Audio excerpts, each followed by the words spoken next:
this one. She may have posted that one.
I'd like to welcome everyone to the March Elizabethton Board of Education meeting, and at this time we will turn it over to Mr. Van Hust to lead us in a moment of silence and pledge the flag.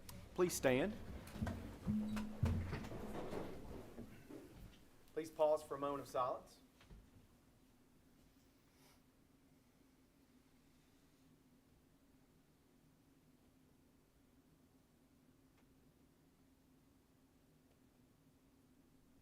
Thank you. Attention, salute, pledge. I pledge allegiance to the flag of the United States of America and to the republic for which it stands, one nation, under God, indivisible, with liberty and justice for all.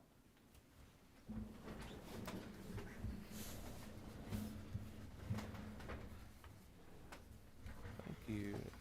It's time to approve the consent agenda and the regular agenda. Can I get a motion to approve? Motion. Motion and a second? Second. Second. Any changes, any questions prior to?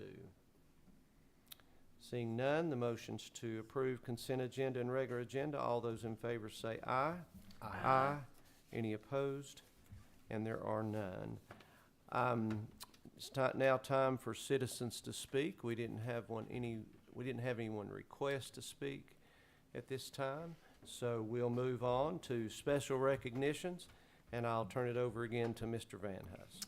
Thank you, Mr. Pless. At this time, we will be recognizing the EHS Murder 101 documentary students. So, Mr. Campbell, if you'll step up to the podium and enlighten us, please. I feel like this podium's smaller than the last time I was here. But the students can jump up here if they want. They can be support. They're going to be speaking here in just a minute. So y'all can jump over here if you want. Yeah, they'll be speaking in just a minute. But forgive me from reading from my notes, but Mr. Minton said I had to go back 8 years and tell it all in order, and I said I better write this down. But in 2018, my sociology class asked me to support them while they researched a series of cold case murders in and around Tennessee in the 1980s.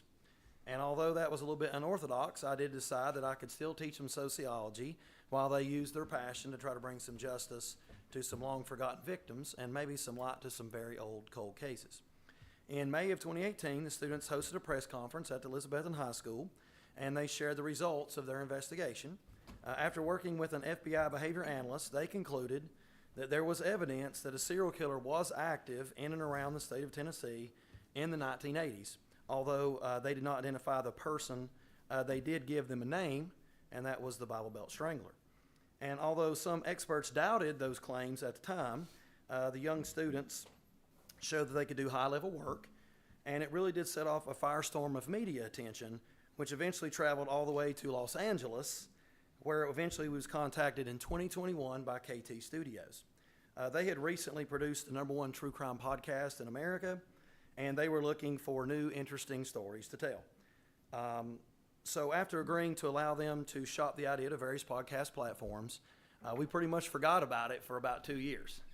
And then eventually we got a call back and said that there was interest and they wanted to move forward with the idea.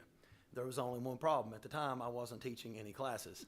So it was just me and 2 students who met before school every day at 6:45, and one of them is here. And so we worked on our own time. The kids worked for no credit, but we completed the recordings in 2023.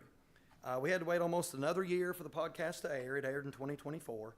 It went on to be the #2 true crime podcast in America, and it went to #1 in 5 different countries. So the students were soon appearing on News Nation, Inside Edition, Nancy Grace Show, the Tennessean, the Times of London, the New York Post, all ran headlines about it. And class members were appearing on radio shows as far away as Canada, Dubai, and New Zealand. But someone else was listening that we didn't know about. The students were recognized by the state of Tennessee in spring of 2024 for bringing a lot of attention to some of these old cases and some of these victims. But also, a lady by the name of Diane McGonigal was also listening. She's an Emmy Award-winning producer of a TV show. And so she heard the podcast, and she really liked the story and our students. Her husband is John Watts, and he had just finished directing the Spider-Man Far From Home trilogy, and he was currently working on the new Star Wars series and a movie with Brad Pitt and George Clooney. But he decided that he wanted this story to be the next one that he told. So in fall of 2024, the award-winning director Stacey Lee actually appeared here, some of you might remember that, and gave the school board an update on their vision for what they wanted to do with the project. And of course, they were given permission to begin to document some of the work of the students for the school year. That all finished up in fall of 2025, and the production team was so proud of the work that they wanted to enter it into Sundance, which is the most prestigious film festival in America. I found out that they receive about 19,000 film entries every year, and this year they only chose 2 episodic documentaries to premiere, and one of them was Murder 101, about our students. So I was able to attend the premiere in Utah with a student and hundreds of movie buffs and film aficionados, and I realized something pretty amazing while I was out there. The crowd laughed, they cheered, and they cried when they witnessed the work of our students. And we didn't even leave the theater till 1:30 in the morning because so many people wanted to talk to us about the work that the students had done. I even spoke with an Amazon MGM executive who said that they felt the students had created a new genre in true crime. Up to that point, they said that all productions centered around usually either the victims or the suspects or law enforcement. But this was something totally new because it focused on ordinary people like our students and how their lives and perspectives change when they get to do real work and grow up and learn about seeing other people as real people. Let's see. This summer, the world will get to see all this hard work, and everybody in the world is going to know what we already know, and that's that we have amazing students and a tremendous school, and we live in a fairy tale-like community. So we trust that, and when we trust students with meaningful and although sometimes unorthodox work, that they actually can make big change in the world. So on July the 6th, it will stream on Amazon Prime, and The Secret will then be out. So everybody can be looking forward to that. And really, where are we after 8 years since the students first had their press conference? Now it's been confirmed that the work of the original 2018 class was not just right, but it was actually more correct than they could have ever known. It's now been confirmed by law enforcement and genetic testing that not only 1, but up to 16 serial killers were actually operating in Tennessee in the 1980s, although the law enforcement had never said that. So our students were really ahead of the time and ahead of the technology, and really we just had to wait on everybody else to catch up with the good work of our students. But it really is my pleasure to have a few of these young people here with me tonight. It's kind of crazy to think about. We've been working on this for almost a decade.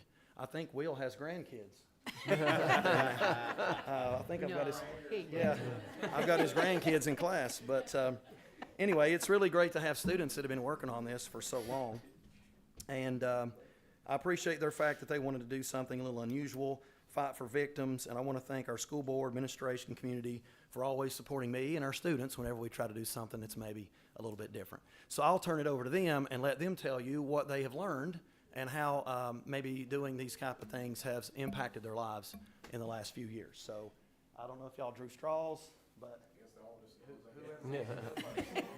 I guess the elders of the community.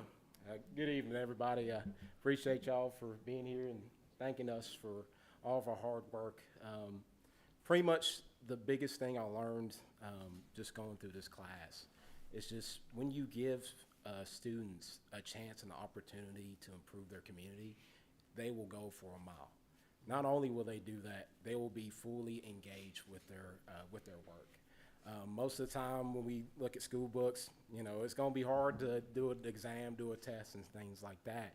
But when you give a chance and opportunity, like for us, we had one question: can we find one person in 300 million people? And that turned into 6 people. So, we took it and we ran it for a whole mile.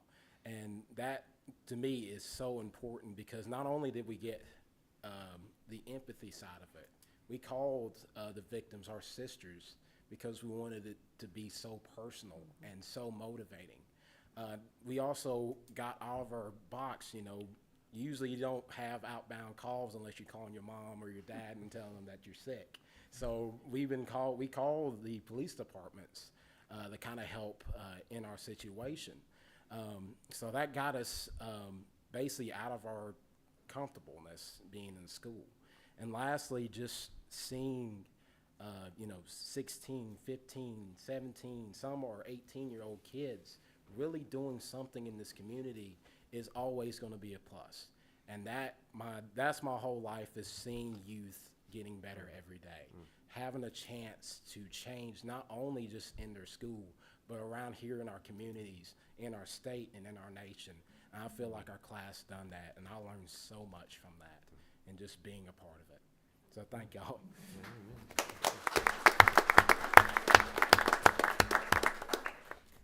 Hi everyone, my name is Emma Wooten, and the spring of 2025 I graduated from Elizabethton High School.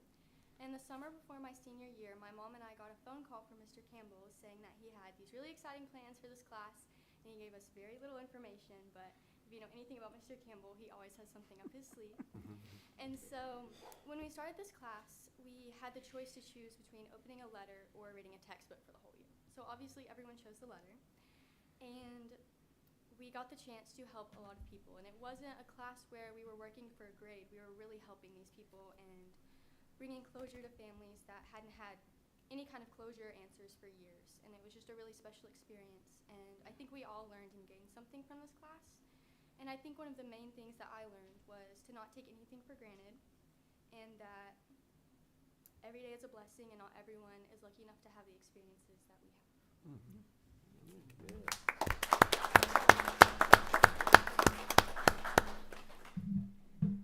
Hello everyone, I'm Riley Whitson. Okay, I'll pull it down. Thank you guys for having us first and foremost. It's been so sweet coming back here and seeing some familiar faces. I know I've only been out of high school 2 years, but it feels like a lifetime ago. But I actually got a really cool opportunity this previous summer to work with KT Studios in an internship in research for their daily true crime radio show called True Crime Tonight, researching some current and ongoing criminal investigations and cases. So that has been a super cool experience, and I'm so thankful that this podcast opened up that door for me. But Mr. Campbell approached me and asked me to share a few words of what this experience has taught me, and that is a super difficult answer to give because I have learned so many things. But if I had to narrow it down to the main thing I've learned that has really changed me and impacted my life, it's that there's always someone. There is always someone that cares, someone that is willing to help, someone that wants to hear your story, and if you can't tell your story, there is someone that is willing to tell it for you. And that has taught me that we are never alone.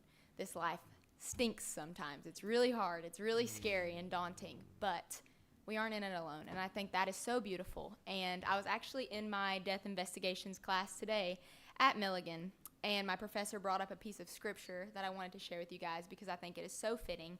And this comes from Proverbs 31, verse 8. It says, "Open your mouth for the mute, for the rights of all who are destitute." And I think that just speaks to our job as people and fellow human beings, that there are people aren't as fortunate as us, and it's our job and our responsibility and our blessing to get to tell their stories and help them out. So thank you guys for giving us that opportunity.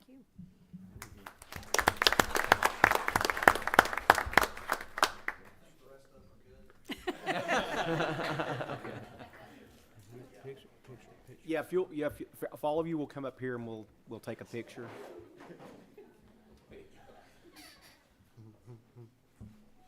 Get in the middle, Will. You're the old timer. You're the old timer.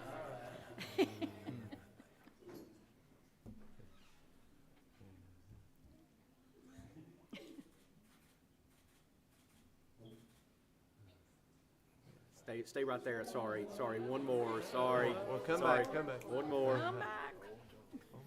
Come on back. All right. Thank you. Thank you. Good to see you.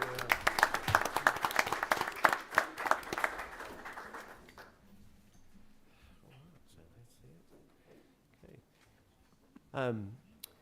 At this time, we normally at least allow, if you're interested, and you need to, if you want to leave before we get into the more formal part of the meeting, this would be a good time to leave. We have a very short agenda if you want to stay, but if you need to go, you won't offend us if you go really quickly.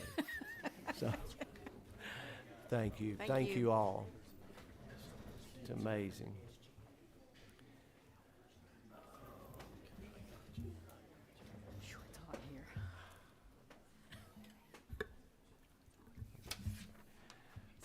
Okay.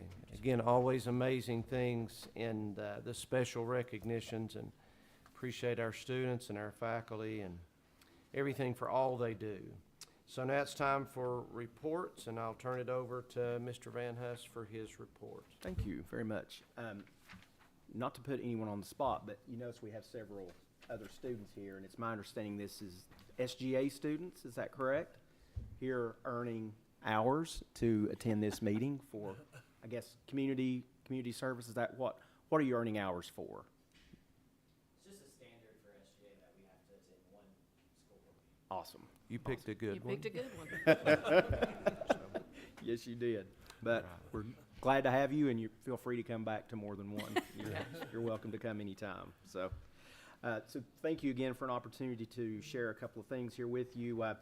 We're very hopeful that we are beyond all the inclement weather, knock on wood. So again, just want to commend our staff and our students and families for being flexible. That's never easy, and it seems like this year, almost every weather event is, hit between 5 in the morning and, 8 o'clock in the morning, which is very difficult and very unpredictable. And so I just appreciate everyone being flexible and understanding during those decisions. Again, we just want to thank Mr. Campbell again and all the students involved in that. If that doesn't excite you to see those students that come back and how well they're doing and hear some of that, it's very inspiring to me. So again, thanks for all their work and their willingness to share. Also wanted to recognize Chelsea Boffman. She is our Family Resource Center. She's over our Family Resource Center. She's our Coordinated School Health Director. And she was recently recognized with a state award for excellence in student, family, and community involvement at the Coordinated School Health Convention. And there were 3 finalists, and she was the state winner. So we're very, very proud of her. She's doing a fantastic job, all the work that she does there on that. And we're not holding it against her, the fact that her dad is Mr. Isaacs. So proud dad over here, but regardless of that, certainly she is doing an outstanding job. So just wanted to recognize her as well. And I called her today and said, I'm going to do this. You're welcome to come if you want to. You don't have to. And she said, well, it's good enough. You can just mention it. So a couple other things. Of course, Miss Walker is not here today, as you notice. Her mother passed away earlier this week, so obviously keep her in your thoughts and prayers. And also, Mr. Colbert's father passed away earlier this week as well, and so again, just keep their family in your thoughts and prayers as well. Obviously, we're right on the heels. We're right here at the beginning of spring break. Everyone needs a break. That emphasis on the everyone. So we certainly hope everyone will enjoy that when we come back from spring break. It's the mad dash to the end of the school year. It's just going to fly by. There's so many events that will take place. And so, again, we hope everyone has a safe and enjoyable spring break. And that's all I have. Thank you. And board member reports. I know we had some people attend some things last month. I don't know if you have things you want to share or anyone else. Have we met since you went to the legislative? Yeah. Okay, I slept since then. I do know that some things that were brought up while y'all were there are coming to a head right now. So I know Mr. Van Huss sent out an announcement of just some things, and I think concerns for most boards across the state. And again, we just need to be active and be vocal in support of public education. And again, we do it with different guidelines and standards than others. And again, I appreciate those. I know some of you, if not all of you, have sent letters and emails, and we appreciate that.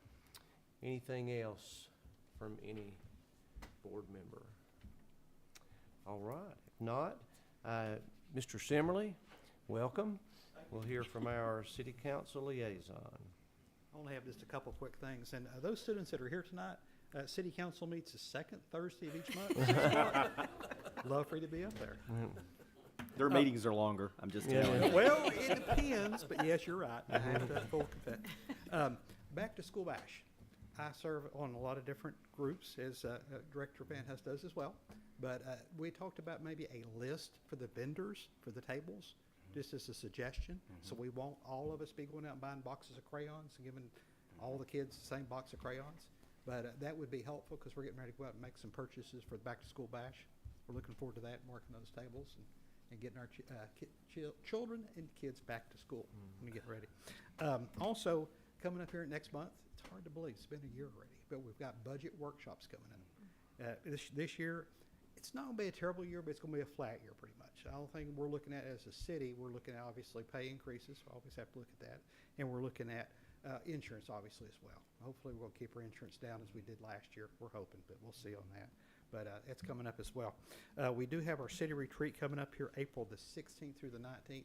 That's when we go in, shut the doors, and basically fist fight. So we seriously, we do a lot of planning at that 3-day workshop. We do a lot of, we finalize our budgets, but we do a lot of planning, a lot of discussions. So anything that the school system would like to get before council, please get it to us before mid-April so we can take it with us and put on our list and to discuss and cuss and whatever we do. But we do, again, appreciate everything you do and appreciate the school system. Thank you. Thank you, Ms. Chairman. All right, and student liaison, Ms. Helen.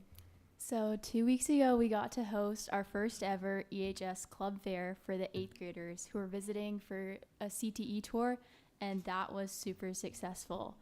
And I'll just tell you a little bit about it. We hosted it in the courtyard, and we had all the different clubs come and set up a booth and just introduce their club to the 8th graders, and we heard from them that it was their favorite part of visiting the high school. So we're really excited to do that again in coming years. And another new change is that we've expanded our offerings for weightlifting in order to encourage all student athletes to also take weightlifting during the school day. So we can just hold ourselves to a higher standard of excellence, and it's a great way to use the RCAP. And some state news, as you probably heard, they didn't pass the code to cut world language requirements. And one thing our district representative said was that she got lots of emails from the community about just people's opinions, and I'm really proud of all of our community members and students who just stood up for us. That's it for me. All right. Thank you. It's now time for the regular agenda. First item on the agenda is to approve grant contract between State of Tennessee, Tennessee State Museum, and Elizabethton City Schools. Can I get a motion to approve? Motion to approve. Got a motion, and I'll take one of those as a second. Mr. Bob, I'll use yours as a second.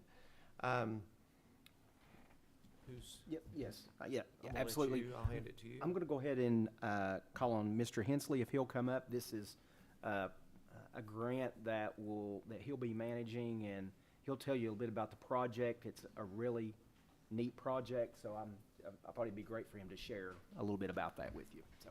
Yes, thank you all for having me, and thank you for considering this grant proposal. So this is part of, federally, this is part of the America 250, which has been a priority for the federal administration for this year. And Tennessee came up with their own Tennessee 250, which is a way to celebrate all the different ways that Tennessee history and culture has affected the formation of our nation. So grant funds were put out, or an RFP was put out for grants for different ways for communities or institutions to celebrate parts of Tennessee history and culture. So I worked alongside Miss Foster, the theater teacher, and Miss Harden, the creative writing teacher, of what is a way that we could promote Elizabethton on a larger scale, that we know important things that have happened here, but does the rest of Tennessee know? Does the rest of the nation know? So we put up a proposal that we would research and create a play about the Bimberg strike that happened in the 1920s that was led by women of Carter County, and then perform the play for the community and also film the play and promote that on the internet for anyone to be able to watch. So all of that will take place during the 26-27 school year. The first half, or the fall semester, will be used for the research and the playwriting, and the performance will take place in the spring semester. The grant is for $10,000, so the funds will go towards purchasing different props and costumes and such for the actual play, and then also for small amounts to go to teachers for all their help outside work hours. So who will actually write the script? Will that be? Students. Students will be doing Yeah, all so that? students will do all of the work. That's great. Yes. Yeah. So they'll do the research.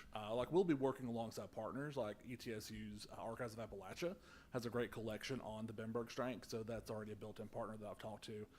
But they'll be the ones doing the legwork for all of it.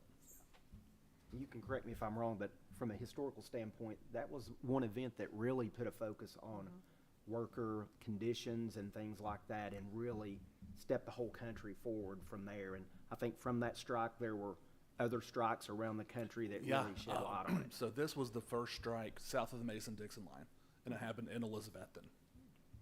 And it started a string of strikes at rayon factories led by women throughout the South as well.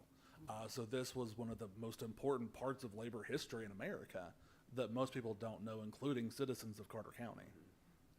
And there's some actual video out, I don't know if you've ever seen it or not, that they took. There's actually, they called the National Guard in. They had gun turrets on top of Bimberg. It was So a I really, have all of that footage at the high school. yeah, It was shared with me to have all of that in our archives. yeah. It's really one of those things that we've kind of forgotten about, but it was a Yeah. big deal and really helped shape again. Yeah, the there is a country. direct line from that happening and the formation of the 40-hour work week. There you go. So, that's really exciting. Any questions? Thank you, and thanks to Miss Harden and Miss Foster too. Yes. And look forward to next year. We'll save a seat for you all. Where will the play and stuff, where will you do it at? What will be the location or the venue that you use for the actual play? To be determined. Oh, T.A. Duggar might be a great place.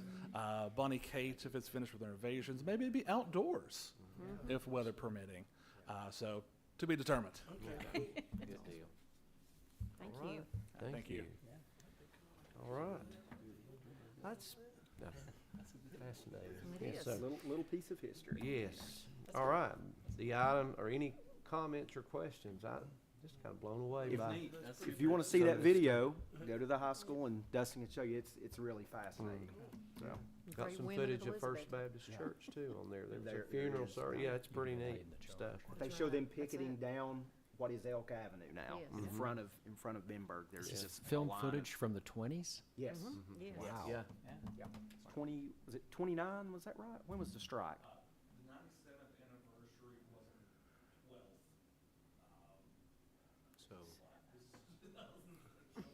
So that's pretty close. Pretty Probably close, yes. Pretty close to 29. Yeah. He's been working all day. He don't. Yeah. Yeah. Pretty close. All right. Okay, the item is to approve grant contract between the State of Tennessee, Tennessee State Museum, and Elizabethton City Schools. All those in favor say aye.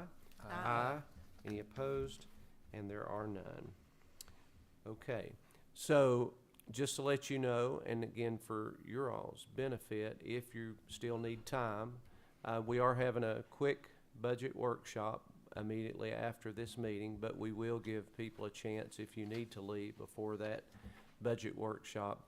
But just want to let you know we will still be meeting, but we'll take just a minute or two recess before we get started. Can I get a motion to adjourn? Motion. Motion. Thank you all for being here. We'll take about 2 minutes, 3 minutes recess, and then we'll get started right back.